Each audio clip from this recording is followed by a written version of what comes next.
Kemarin saya bertemu sama sahabat lama saya yang mantan menteri dan juga menjadi pengusaha tangguh karena di masa 3 kali masa resesi Indonesia tahun 98, 2008 dan masalah pandemi dia tetap membukukan profit dan keuntungan yang sangat luar biasa, menjadi bisa dikatakan dia adalah pengusaha tangguh. Tapi pengusaha adalah passionnya dia.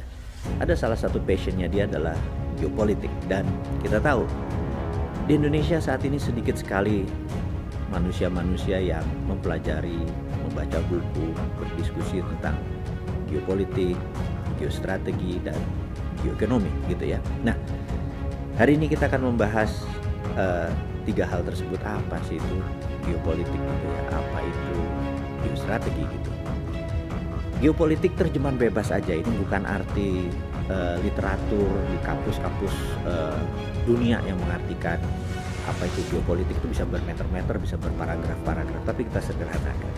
Geopolitik adalah kekuatan geografi sebuah negara, anggap aja Indonesia, untuk politik kawasan. Geoekonomi adalah kekuatan geografi kita untuk kemanfaatan ekonomi Indonesia. Itu kira-kira terjemahan bebasnya. Yang saat ini geoekonomi misalnya masih belum dimanfaatkan dengan bagus kekuatan geografi kita untuk ekonomi bangsa kita. Kemudian juga geopolitik kita di kawasan juga belum secanggih mungkin zaman Pak Harto, zaman Pak Karno.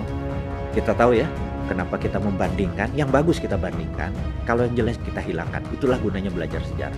Di zaman Pak Karno, Indonesia adalah the strongest military, the strongest country in the southern hemisphere, atau negara militer terkuat di belahan bumi selatan Katulistiwa. Dan kita punya MiG, kita punya pesawat, kita punya kapal perang yang cerita panjang lah. Saya ada cek sendiri di Wikipedia kekuatan militer kita di tahun 60-an di zaman Pak Harto. Dan di zaman Pak Harto kita tahu dia adalah nobis yang paling powerful. Kita kasih contoh dulu sebelum kita maju ke zaman sekarang. Kita tahu saya dulu pernah sekian lama menjadi staf khusus sebuah kementerian di Bilangan Merdeka Barat gitu ya. Nah,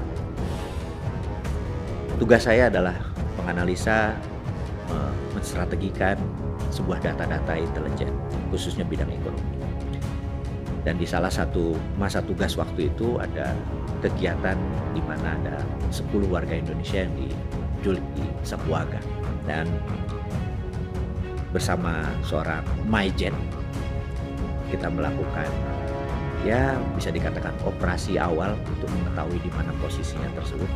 Dan kita diterima oleh pihak Filipina setelah 1 bulan kita mengadakan diplomasi. Yang mengejutkan oleh senior saya ini, Pak Maijen ini, dia murka sekali karena yang diterima di sana adalah hanya seorang mayor gitu. Dia bilang, saya ini bintang 2 Maijen, diterimanya mayor itu berarti melecehkan Indonesia, alias Indonesia udah gak dianggap kakak lagi oleh Filipina. Ini saya minta maaf kalau hal-hal seperti begini sangat menimbulkan banyak perdebatan, tetapi ekspresi dia saya terima bahwa gila lo, gue Maijen lo, diterimanya mayor doang, ini gak dianggap banget nih Indonesia gitu ya. Kayak kita skip sebentar, itu sekarang.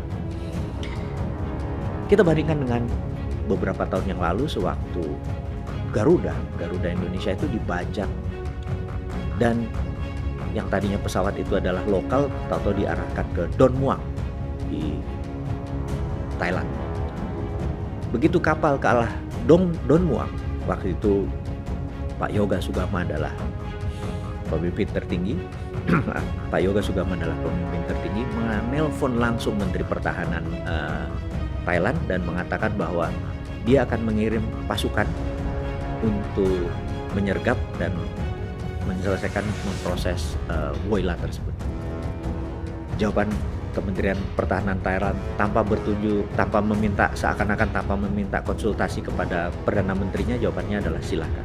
Dan ini yang menarik. Sewaktu kami masuk ke wilayah pedalaman atau di Filipina kemarin, kami tidak boleh menggunakan seragam. Saya sih nggak menggunakan seragam, tapi Pak Majen ini menggunakan seragam, tidak boleh. Kita harus menggunakan pakaian biasa, pakaian dinas ataupun pakaian biasa. Tidak boleh menggunakan battle suit atau baju perang. Dan permintaan Pak Yoga untuk Kopassus masuk ke Thailand adalah menggunakan full battle suit atau baju perang lengkap. Dan di dalam perjanjian internasional yang saya ketahui, begitu militer menggunakan baju perang lengkap, maka itu artinya penaklukan. Artinya kalau Indonesia membawa 100 tentara Kopassus masuk ke Bangkok, masuk ke Don Muang di Thailand dengan full battle suit, itu artinya Bangkok atau Thailand udah ditaklukkan. Tetapi bukan begitu ceritanya.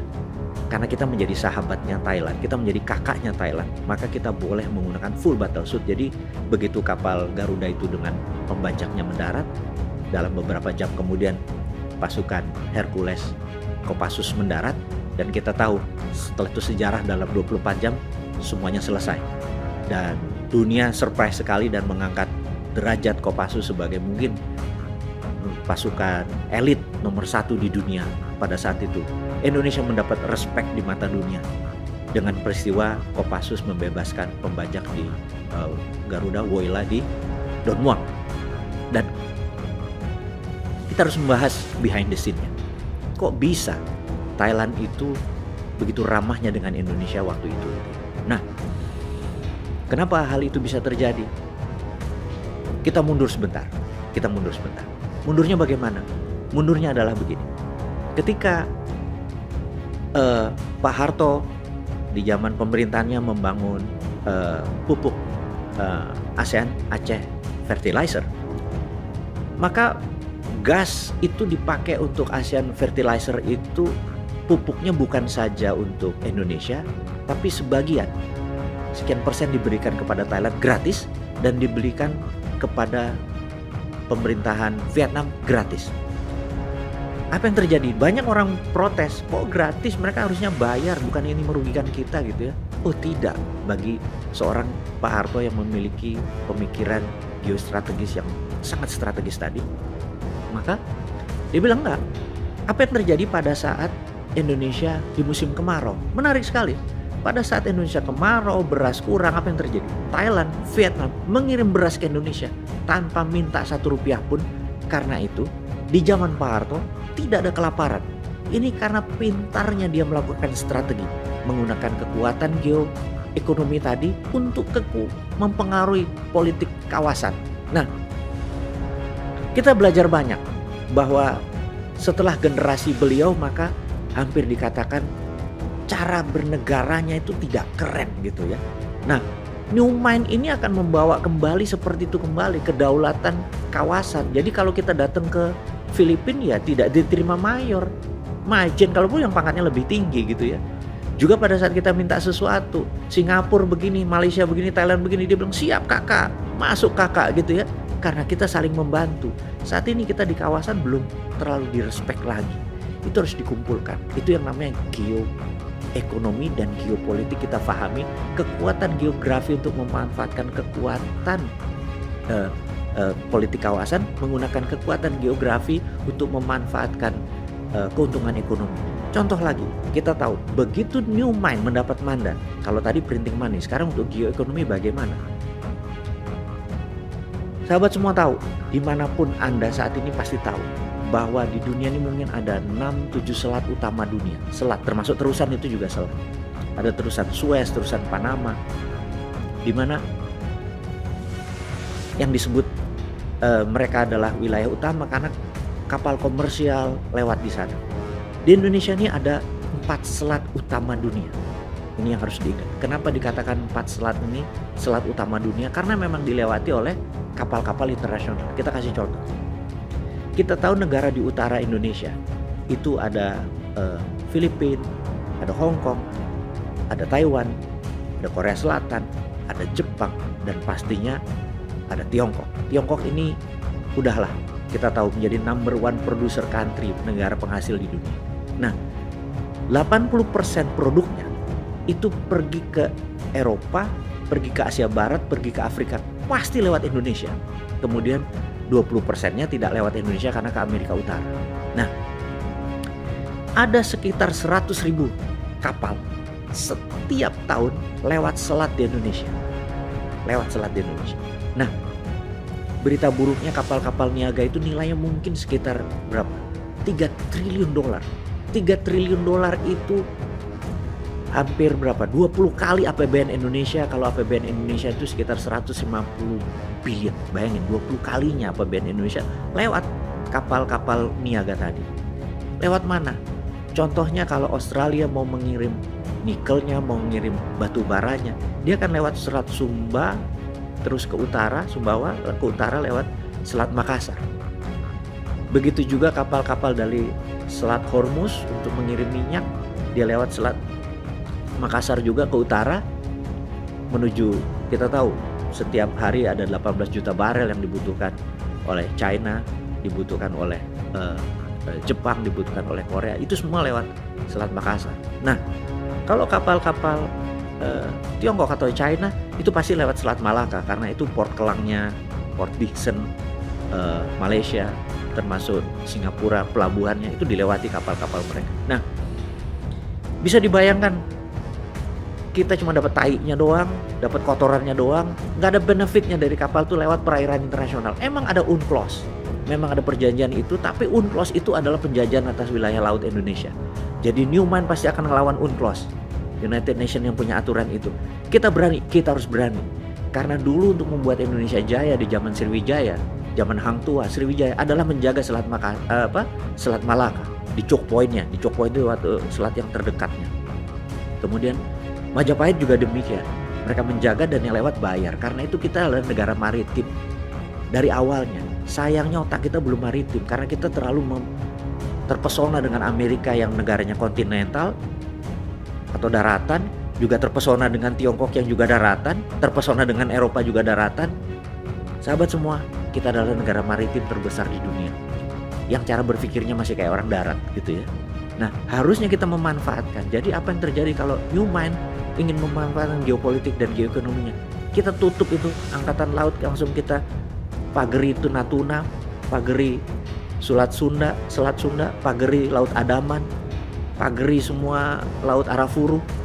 Jadi kapal dari Australia kalau mau lewat nggak bisa Selat Sumbawa lagi, muter lu ke Papua Nugini. Itu bisa 5 hari lebih lama dan mereka harus mengeluarkan duit mungkin 2-3% lebih mahal. Tiongkok, Korea kalau mau lewat Selat Malaka, muter lewat Papua Nugini. Itu bisa 7 hari, 8 hari menuju lebih lama dari ke Eropa Barat. Dia bisa mengeluarkan 3-4% lebih mahal. Tapi kalau mau lewatin Indonesia murah, cukup bayar 1% dari nilai barang. Kalau 1% dari 3.000 triliun itu berapa? 30 billion dolar. Itu kan hampir 1/4-nya APBN. Jadi rakyat nggak usah dicekek-cekek pakai pajak lah, Bapak Ibu. Selat-selat di Indonesia ini dipergunakan. Anda yang bilang, yang pro Amerika bilang, wah nanti Amerika marah. Yang pro Tiongkok juga, wah nanti Tiongkok marah. Gampang. Buat perusahaan asuransi, 15% kita kasih Amerika, 15% kita kasih Tiongkok. Kita harus bagi-bagi cuan, bener nggak? Kita dapat 70%, kita yang ngelola. Jadi waktu lewat itu bayar asuransi. Karena kita ngurusin tainya lu pada buang itu semua. Sekarang jadi bersih laut itu, jadi aman. Karena kita punya kedaulatan. Itulah kekuatan geoekonomi. Kekuatan geografi untuk manfaat ekonomi rakyat kita. Kemudian geostrategi, kita pasti dianggap.